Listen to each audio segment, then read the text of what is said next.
Assalamualaikum.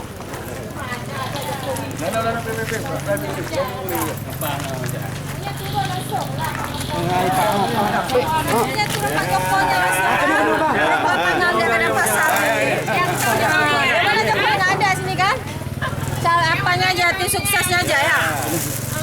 Bukan udah kenal Pak Jokowinya, orang yang kurus. Ada pesan nggak untuk calon presiden ini? Semoga Pak Jokowinya sukses saja lah. Berhasil. Harapannya biar pasarnya bisa berkembang. Ya. Apa sih kendala pasar sekarang? Hah? Kendala Sepi. Gara-gara pasarnya di mana-mana. Nggak satu tempat pasarnya ya. Nah, cobalah diapakan ya. Kalau harga menjelang puasa sendiri gimana nih? Makin melonjak tinggi. Makanya kasihan kita kan pembeli.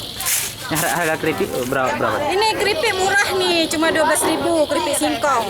Nah, jelang puasa naik Udah mulai naik lah. berapa? Saya itu biasanya 10, ini udah naik 12.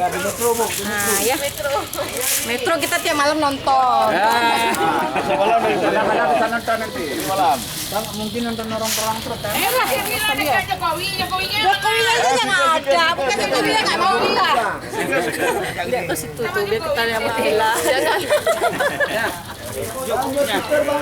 Berapa nih? Salam 2 kali, jangan lupa tusuk Jokowi ya. Salam 2 kali, jangan lupa tusuk Jokowi. Berapa kali? 2 kali. Ya. Salam 2 kali. Oh, salam 2 kali. Jangan lupa tusuk Jokowi.